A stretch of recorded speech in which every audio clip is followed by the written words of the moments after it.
Ну что ж, год подошел к концу.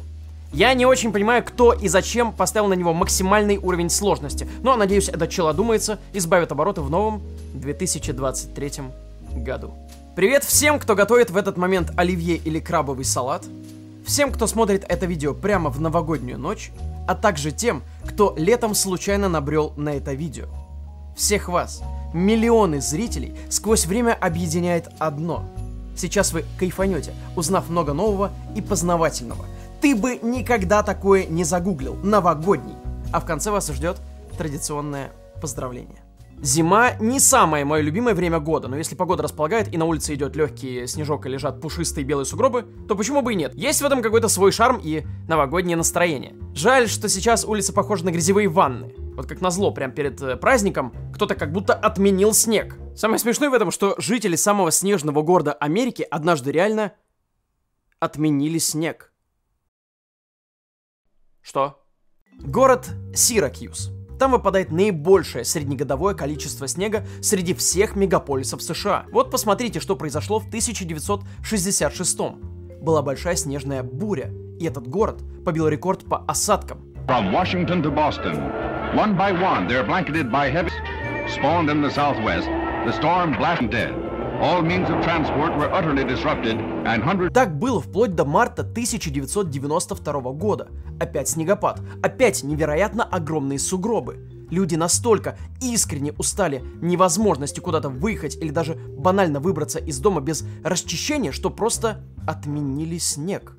Буквально совет города однажды постановил: от имени уставших от снега граждан города Сиракьюз любой дальнейший снегопад запрещен в городе. Лицо снегопада представили? Он просто в ярости был от такой наглости и вывалил буквально на следующий день еще больше. А в 1993 году прошла еще одна снежная буря, которая еще один рекорд побила. Конечно, это все шуточный типа закон, но такие вещи, скорее всего, помогают справиться эмоционально с неконтролируемыми вещами. Или можно принять неизбежное и попробовать получить из этого удовольствие. Например, поиграть в снежки. Вряд ли это спасет, зато весело. Вы же в детстве наверняка это любили. Во дворе с друзьями беззаботно кидаться снегом. Ну, сколько вас там было? 3-4 человека. А теперь представьте самую большую снежкометательную зарубу в мире. Представили? Нет, даже не близко представили. 1863 год. Соединенные Штаты Америки переживают гражданскую войну. Союз против конфедерации. Казалось бы, при чем тут все это, но при всем. В январе в Северной Вирджинии выпадает много снега. Солдаты армии конфедерации живут в округе Рапаханок в своем лагере. Не очень понятно, как и что произошло, и произошло ли, ведь все это было описано в мемуарах или же в письмах своим родным. Но, кажется, несколько техасских полков решили в шутку со снежками напасть на другой техасский полк неподалеку. Они заготовили свои снаряды и жестоко, никого не жалея, напали на ничего не подозревающих солдат. И начался сущий кошмар. Это была перестрелка снежками не на жизнь, а на смех. Третий полк начал проигрывать, и было решено сдаться и объединиться с нападающими. Теперь у них всех была новая цель. Арканзасцы, которых они задавили численностью и победили. И уже на этот момент армия снежковых штатов Америки составляла 1500 человек. Неплохо, да? Новая цель – полки Джорджии. Только вот они не ожидали, что противника предупредят, и те будут готовы. Это был жесткий прием. Летящие снежки затмевали собой все поле боя под звук военных барабанов. Я не знаю, сколько было жертв, но нападающие начали отступать и перегруппировываться, а через время вернулись с новыми силами, чтобы ударить еще раз. К этому моменту присоединились генералы, и число участников битвы возросло до 9000. Вы хоть представляете, как это эпично выглядело? Если, конечно, оно все было именно так. Опять же, я бы не верил цифрам таким на 100%, но прецедент очень крутой. Говорят, что когда слухи о таком замесе дошли до штаба, было решено запретить играть в такие игры. Война все-таки идет. Но, я думаю, люди нехило так себя разгрузили этой, казалось бы, мелочью. А это впоследствии было названо Великая снежная битва 1863 года. Какая-то супер милота, если честно. Жаль, что рекорд в те времена некому было фиксировать. Поэтому переместимся в наше время и узнаем, что в канадском городке Саскатун был установлен настоящий рекорд по количеству людей, одновременно кидающих снежки друг в друга. 7681 человек. Только на самом деле пришло чуть ли не 20 тысяч. Просто браслетов участника на всех не хватило, но это были 3 минуты эпичной снежно-пулеметной перестрелки.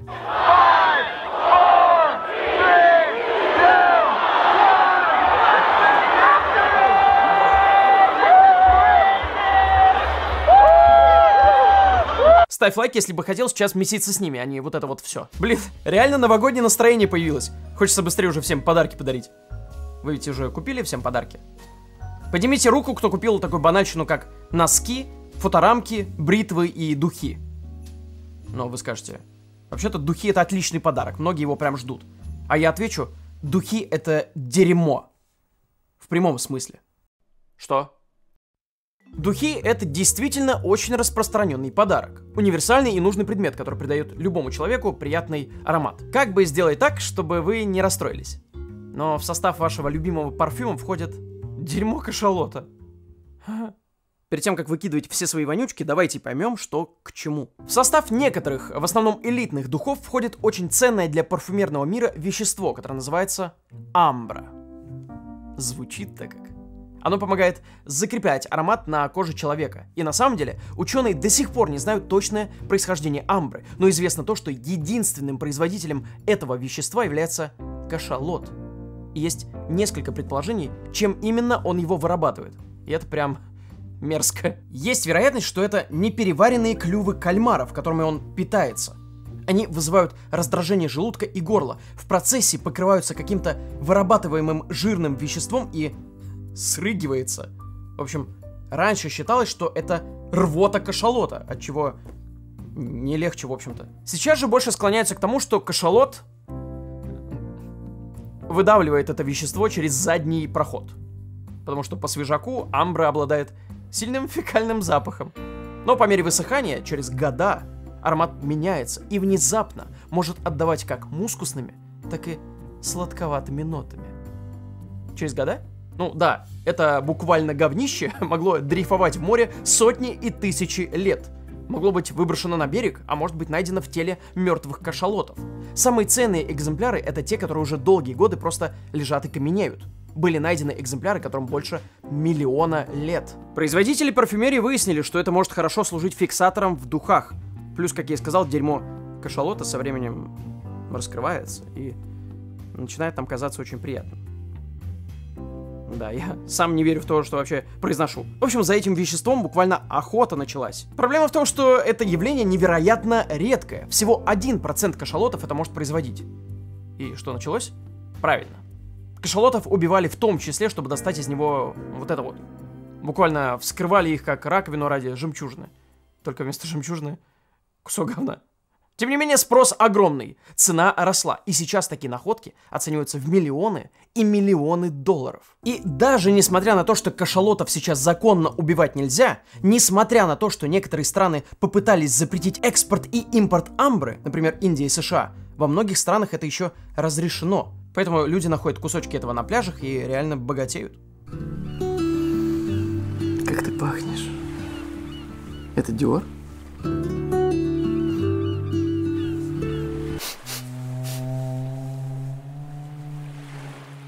Из-за дефицита образцов люди поняли, что нужна какая-то альтернатива и придумали амброксан. По сути, то же самое, только для этого в уравнении не нужен кашалот и его кал. И производители продолжают указывать в составе духов амбру, хотя там только синтетический аналог. По-настоящему амбра очень редкая, и найти ее можно разве что в дорогущих и элитных ароматах. Такая вот история. Новогодняя. Ладно, новогодняя тоже есть. Ну, отдаленно. Скорее про крабовый салат. Я протестую! Люди должны перестать называть его крабовым, так как там даже намека на крабов никогда не было. Крабовые палочки с момента изобретения и по сей день делают из белой рыбы. Называются так просто, чтобы напоминать по виду мясо краба и его вкус. И на упаковке вообще-то обязаны писать, что это имитация, иначе дезинформация. Ну, а типа настоящее мясо краба такое дорогое, что его жалко на салат пускать. Особенно если учесть, сколько я его могу сожрать в новогоднюю ночь. Мне нужен будет краб XXL. И такой существует. Но вы бы не хотели об этом знать. Что? Итак, вы идете по пляжу. Видите это.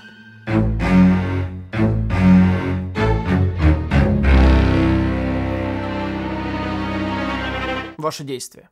Если бы вы были персонажем из Скайрима, то достали бы оружие и начали бы махаться с ним до смерти, до крови. Но в реальной жизни, скорее всего, убежали в страхе и потом бы рассказывали всем, что видели морское чудовище. Нет, это не фотошоп. Это кокосовый краб.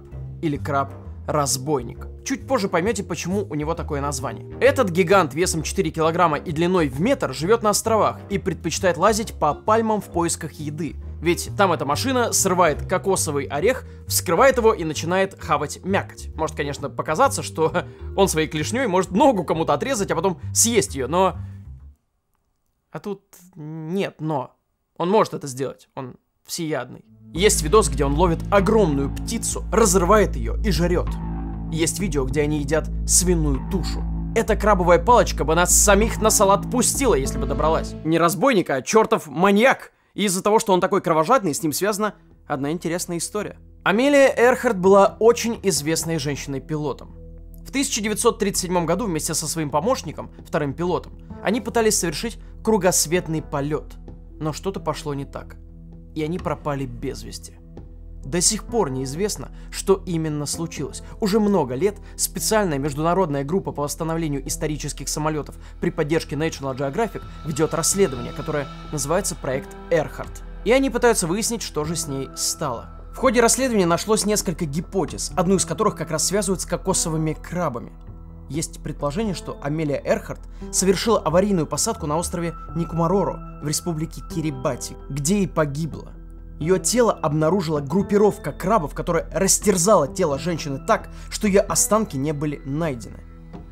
Почему они так подумали? Потому что в этом месте были найдены человеческие кости, принадлежащие неизвестно кому.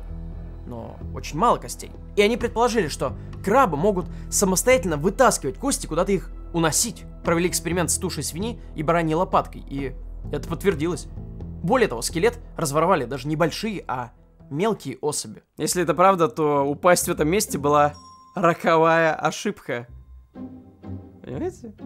Впрочем, все эти заключения идут только от одной организации. В гипотезе много странностей, а весь найденный скелет вообще был утерян. Впрочем, никто не знает, что произошло. Расследование продолжается. А вы узнали, что существуют крабовые палочки, которые могут вас съесть. И на сегодня это не все увлекательные истории. Это Джордж Хопкинс. Профессиональный парашютист и рекордсмен по количеству прыжков на то время. Это был 1941 год. История гласит, что однажды он поспорил со своим другом на $50, что он кое-куда прыгнет с парашютом. Если честно, то неизвестно точно был ли спор. Точно известно, что Джордж очень хотел поставить еще один рекорд по количеству прыжков в день. А для такого шоу нужна была пресса и зрители. Видимо, поэтому было выбрано очень необычное место для прыжка, которое поможет распространить слухи о его шоу. Рекламный прыжок на гору Дьявола. Для парашютистов она была недосягаема. На нее взбиралось-то людей по пальцам посчитать, но никто на нее не прыгал. И вот момент истины. Пару репортеров были предупреждены, но руководство парка, где находится гора, нет. Все должно было быть внезапно и эпично. Как опытный парашютист, он приземлился точно в цель. Через время подлетает самолет, откуда ему скидывают сверток со снаряжением, которое поможет ему спуститься, и он пролетает мимо. Что? Лицо Джорджа представили? Ты стоишь один, без помощи, без связи, на ебать какой высокой горе, откуда не можешь спуститься. Что делать? Очевидно, ждать, вдруг прилетят еще веревки. И они прилетели. Но запутались и замерзли из-за погоды на горе, и по ним нельзя было спускаться. Благо, прилетела еда и одежда. И так прошел первый день Джорджа на этой горе. Началась операция по спасению. Так как было очень много всяких сложностей из-за сильного холода и снега, спасатели просто не знали, как с воздуха подобраться к пику башни. Даже военно-морской флот предлагал свои вертолеты, но все было зря. Слишком опасно. Ниже! Еще ниже! Держись! Мы скоро вернемся за тобой! Поднимай! Его уже не спасти!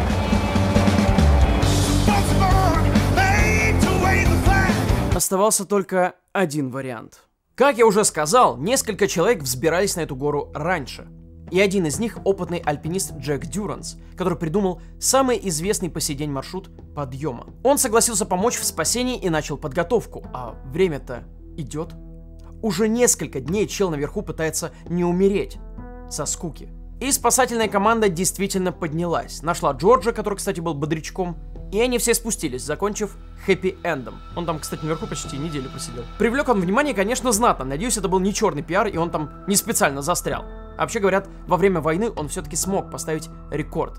Крутой и бесстрашный тип. И даже пофиг, что это был рекламный трюк. Зато в истории это уже навсегда. Как и реклама нашего Бусти, подписавшись на который, вы получите много разного контента, включая 3 дополнительных факта.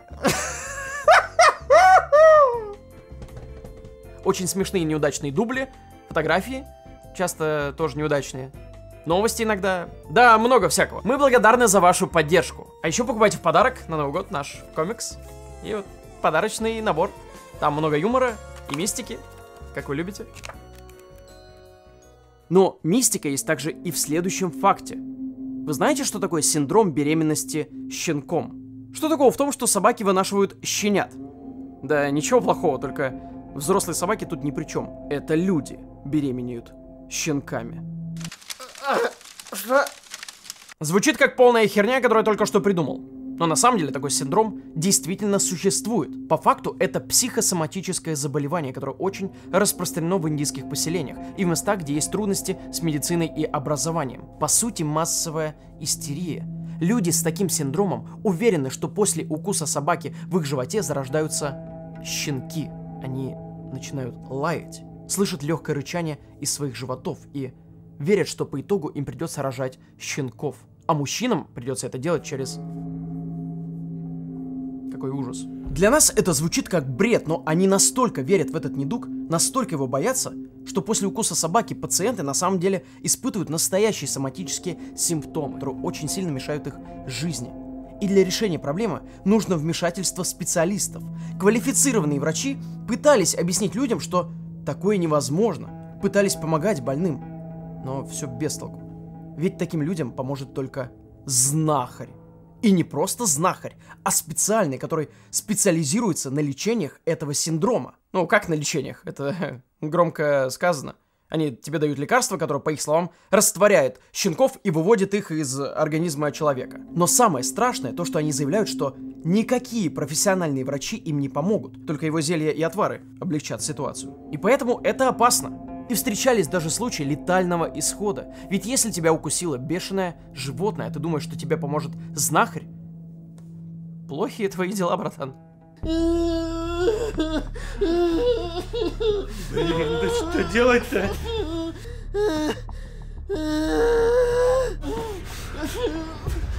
Да нет у вас никаких щенков внутри!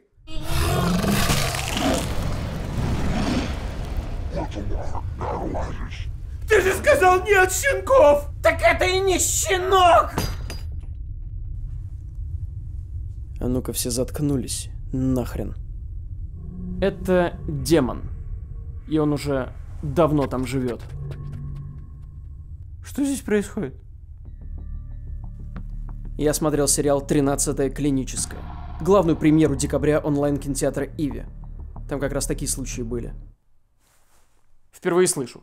Зря. Талантливый хирург попадает в клиническую больницу, где борется со сверхъестественными явлениями. Каждая серия — это новое демоническое существо. Ведьмы, демоны, драма, детектив. Кажется, это первый раз, когда медицина и мистика слились воедино. А вишенка на торте — Данила Козловский. Как же он хорош. В общем, суть сериала проста. У каждого есть свои демоны, но не каждый готов от них избавиться. Глубоко? Да. Гляну, когда полностью выйдет. Ненавижу серии ждать. Уже вышел. Все серии 13-й клинической уже выложены на Иви. И совсем прекрасные новости. Сериал будет доступен по подписке Easy Иви всего за 99 рублей в месяц. Балдеж. Обязательно загляну по ссылке в описании. Но с ним-то что делать? Откуда мне знать? Я пришел сериал рекламировать. До свидания.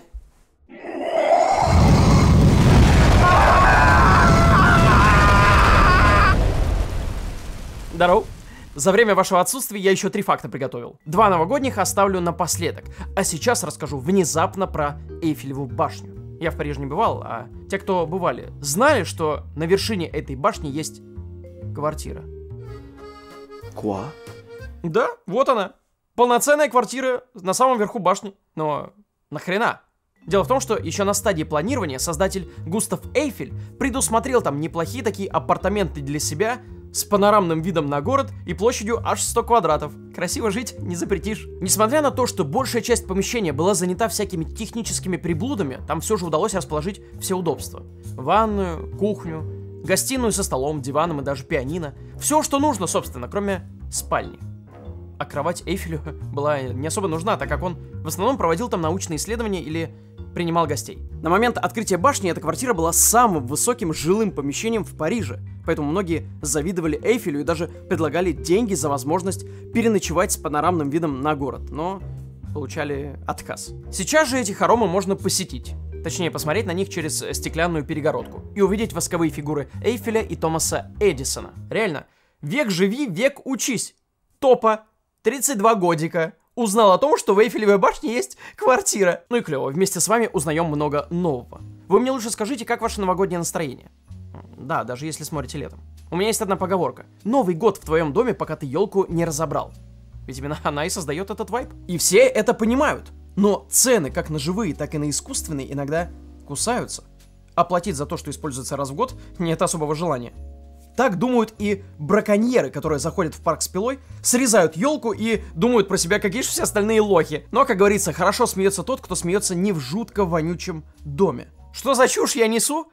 Да просто некоторые университеты, парки и заповедники уже много лет практикуют вот такую ловушку Джокера. Они ели опрыскивают лисьей мочой, который прям жесть как воняет, а в последнее время еще и смешивают это с эссенцией скунса. Вонь этого термоядерного коктейля на морозе вы, может, и не заметите, но принеся елку домой, как же, не советую. В общем, тема реально рабочая оказалась. Число незаконно срубленных елей сократилось. Конечно, никто не хочет обнаружить у себя под елкой жуткую вонь вместо подарка. Хотя, сэкономив 100 баксов, можно и в противогазах отметить. А перед нашим поздравлением я бы хотел рассказать один безумно крутой факт, связанный с новогодними традициями. В каждой стране они свои. Например, в центре городов устанавливают большие елки, украшенные гирляндами и игрушками. А вот в городке Евле установлен гигантский соломенный козел. Зацените, как красиво. Но почему козел? Потому что это скандинавский символ Рождества. У всех ведь свои причуды. Впервые его установили 1 декабря 1966 года, но, к сожалению, до праздничной ночи он не дожил. Его сжег какой-то вандал. Сгорел козел быстро, так как сделан каркас из деревянных балок, а сверху он покрыт соломой. Старт традиции, конечно, просрали. Ну, как говорится, всякое бывает. Традиция установки символа продолжала жить из года в год, но довольно часто с ним происходили какие-то странные вещи. Его постоянно кто-то допытался сломать. Кто-то случайно, а кто-то преднамеренно. Вот, например, однажды его сбил пьяный водитель. В другой год его вообще кто-то умудрился украсть. Но по большей части его кто-то постоянно пытался сжечь. И такое ощущение, что традиция заключается не в самом козле, а в том, как бы его уничтожить нахуй. Чтобы вы понимали, из 56 лет 36 из них кто-то сжигал или ломал бедного козла. Даже в прошлом году его сожгли. Несмотря на то, что с этим пытаются бороться, выставляя ограждения, охрану и устанавливая камеры наблюдения. В этом году пока стоит. Пока.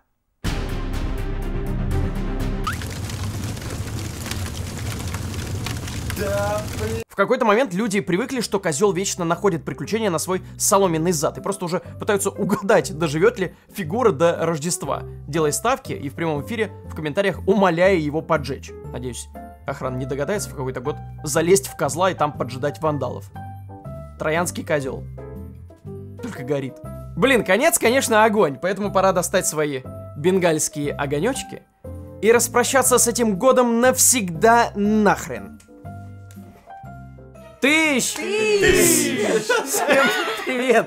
Ради чего мы здесь собрались? Мы приветствуем вас в окончании новогоднего ролика Утопия Шоу. Мы собрались всей командой, чтобы поздравить вас с Новым Годом. Ну, или Гадом. наступающим. Нет, ну, или наступающим. Нет, мы собрались здесь, С чтобы... наступающим. Ну да, Да, с Мы же наступающим. выкладываем Ну, никто не не прям в Новый год. А не вдруг знает. летом вообще люди смотрят? Ну да, я и такое говорю. тоже Подождите. Мы собрались не чтобы отпраздновать Новый год. Мы собрались здесь, чтобы проводить этот сраный 2022, самый плохой год, возможно, в мире, а возможно и нет, на нашем канале точно. Было все плохо, но, честно вам признаюсь, во-первых, меньше роликов, но при этом они увеличились. Хронометраж чуть-чуть побольше, то есть роликов на 2 меньше, зато хронометраж практически в 2 раза увеличился. У нас Top Secret 1 вообще на час вышел. Это рекордный топ-секрет. Да, по-моему, рекордный. За все время канала это самый длинный ролик на канале. Да, то ли еще будет. Но про всякие монетизации и заработок вообще не об нужно этом говорить. даже смысла Это нету, просто да, забей. да. Эмоциональное состояние было ужасное, если честно. В какой-то момент мы просто выпали из жизни, и нам пришлось наверстывать эти ролики. Да? И, Да. вот. Да. Но зато летом чуть-чуть отдохнули. Мы, по-моему, никогда не устраивали себе совместный отдых какой-то большой. Да. И летом мы сделали целомесячный отпуск. Это первый отпуск за все 8 лет существования канала. Почти 8 лет. Вы представляете, канал 8 лет, и мы впервые отдохнули вот так вот всей командой. Это было очень круто, и этот ролик выйдет на лайв-канале. Он еще не смонтирован, хотя летом мы отдыхали. Вот. Когда-нибудь выйдет. Но он супер огромный. Да. Супер огромный. Я это все говорю к тому, что нахрен этот год, согласитесь. Напишите в комментариях, если согласны. Нахрен этот год. Хэштег. Это слишком плохо, это не должно повториться, и мы здесь для того, чтобы хоть как-то разбавить ваше состояние, если оно плохое. Этот легкий новогодний ролик только ради вас. Спасибо, что вы его смотрели. Подожди, ты просто говоришь, этот легкий новогодний ролик, но там минимум новогодних фактов. Как и в прошлом, между прочим. 3? 3. Какой год, такие факты. Смотрите, какой свитер, такие факты. Но, с другой стороны, ты как-то говорил фразу. Да, говорил, что Новый год уйдет, а эти факты останутся. Вот, золотые слова. Так что этот ролик будут пересматривать наши дети. Но перед тем, как мы проводим этот гребаный год, давайте по бристольской шкале. Как бы вы, подписчики, оценили этот год? Я вот даже не знаю, как бы я его оценил по этой шкале, но... А я знаю. Ты знаешь? Но Да. вот мне кажется, что на единицу. Нет, тоже хотел сказать, да. тут две крайности. Можно оценить и на 7, знаете. Подождите, сейчас каждый расскажет. 7 Смотрите. тоже больно. У меня... Тут я готов встрять. 7 это когда реально все плохо. Вот ты к чему-то стремился, Вот. и ничего не получилось в итоге. Вот, поэтому это, Это 7. либо 1, либо 7, понимаете? Не, у меня лично осознание, что 1 это когда стремился, но ничего не получается. И как бы... вот Как бы не старался. Для меня это 1, Грик. Ну, для меня, наверное, это... Ну, 1-2, скорее всего. 1, ну, тоже. Где-то Для там. меня Да. тоже 1, потому 1. что это максимально с болью, максимально все. Ну 7 же тоже с болью. Ну, у тебя 7 получается. Ну, 7 он такой, понимаете, бесконтрольный. 7. Это Ну, Но это бесконтрольно все. Ну, ты плывешь по течению просто, так сказать. ну, кстати. Поэтому тут Возможно. либо 1, либо Денчик. 7. У меня, ну, я бы сказал, наверное, что где-то 2-5, и это чередуется прям так, знаешь. Это же нормально. Ну, то есть, у него еще и неплохо. Да, еще и нормально. Он молодой, он слишком молодой для этого всего, да. Молодой. Так, а И мы У меня, ну, двоечка такая, прям явная двоечка. Стабильная. Стабильная, без... Как и всегда. Прямая, гладкая линия идет. Вот такой вот у нас год выдался по шкале бристольской. Пишите в комментариях свои оценки этому году. Мы очень ждем, мы все обязательно прочитаем. Но, как по мне, они могли бы в эту шкалу засунуть и 8, и 9, и там есть куда стремиться, На я считаю. десятку тоже можно. На десятку можно. Это смерть сразу. Но давайте поговорим немного о хорошем. Мы в этом году хотели развиваться максимально в плане качества. Мы купили очень много дорогущей техники. Мы взяли новые камеры, новый свет. Мы используем новые штуки, в том числе даже сейчас мы окружены классными микрофонами, хорошим Всё светом новое. и так далее. Да, Всем да. новым. Всё новое И мы вокруг очень стараемся сделать для вас какой-то качественный продукт. Мы надеемся, что вы это цените. У нас пополнение в команде. Денчик с нами. Привет, Денчик. Вы уже все его полюбили, и если смотрите телеграм-канал, лайв-каналы, все знают Денчика. Это мой родной брат, это двоюродный брат Лехи. Мы здесь все братья собрались. Да он наш брат Все- тоже, ну что? Теперь это брат всех, вот. Теперь наша команда состоит из вот этих вот классных ребят и еще один Леха Стариков. На удаленке. На удаленке у нас есть человек, который делает нам Потрясающе, блядь. крутейшую графику, прям очень классную. Без Лехи Старикова не обходится сейчас ни один видос. Я очень сильно себя разгрузил на монтаже, когда отдал зеленый фон Лехе Старикову. Он делает невероятные какие-то вещи. Ребят, если что, подписывайтесь и на его канал тоже. Вот такой вот командой мы работаем и будем работать дальше.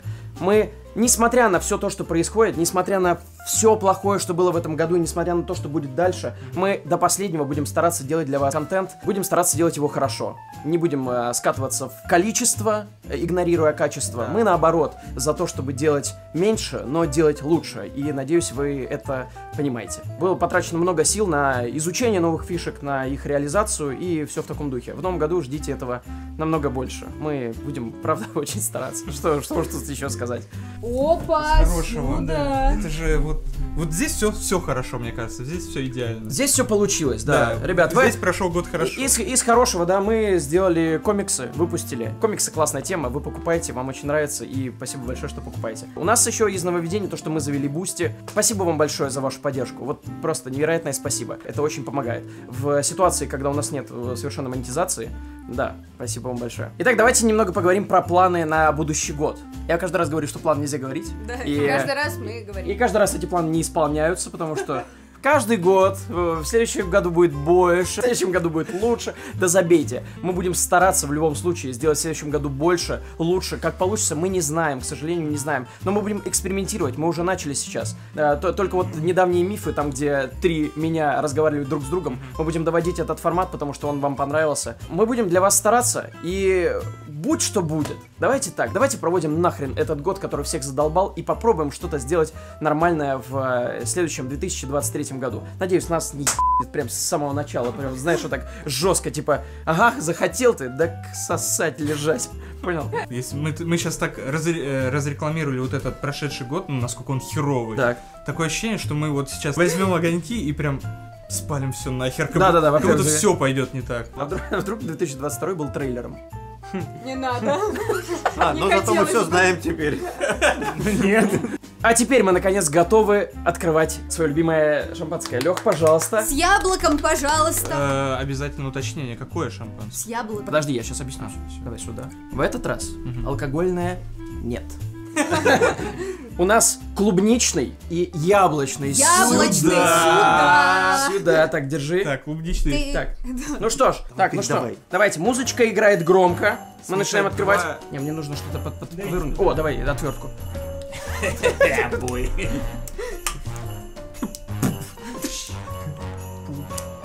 Да говорите что-нибудь пока что. Твой год. Да, какое шампанское. Видите, как долго мы открываем бутылку, так же долго мы проводим время в съемках. Очень тщательно все, видите, как все. Вот так мы работаем Твердкой. везде. Поэтому- Да, то есть из говна и палок все. А я бы, кстати говоря, пока ты открываешь бутылку, я бы хотела нам пожелать, чтобы вдруг случится чудо и в сутках появятся дополнительные часы, чтобы мы не умерли. Было бы нафиг. топово. Если что, ребят, сейчас 3 часа ночи. Мы только что досняли... Мы только что досняли для вас этот ролик. И сейчас будем его монтировать. А между прочим, до Нового года в данный момент осталось 2 дня. Я не дооткрывал. Такой год, такое открытие бутылки. Да, в том-то и прикол. Так, ну что, мы почти Ребята, готовы. приготовились! Ты сможешь? Так, ну что ж, ребят, с Новым годом!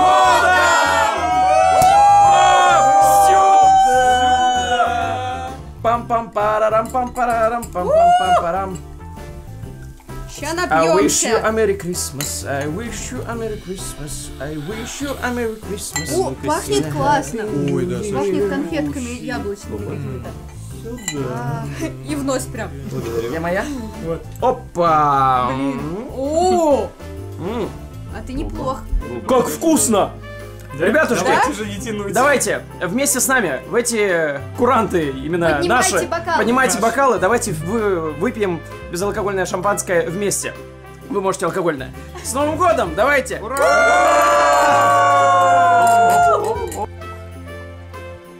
О боже. Дорогие зрители, я хочу сказать спасибо вам, что были с нами в этом году. Я все выпил. Все И вас становится все больше. Спасибо большое. А еще хочу сказать спасибо моей команде всей. Без них я никто. Вот. И спасибо вам большое, что вы со мной рядом. Вы мои друзья, вы моя семья. Ой, И- не надо, я плачу. И тебе спасибо, потому что, само собой, и без тебя бы не было вообще никого. Никого, никто бы не родился даже. В общем, вот на такой вот миленькой ноте мы с вами... Тебе отдельное спасибо, моя бусинка. Люблю тебя. Мы пойдем отдохнем недельку. После этого начнем для вас фигачить дальше. С Новым годом. Новым Годом! годом! С Новым годом! А, это под музыку же. Джингл блес, джингл блес, джингл блес. Что? Что у меня сердце встает. У меня аритмия какая-то началась, я умираю. Каналу 8 лет, Сенечку 30+. И упал просто.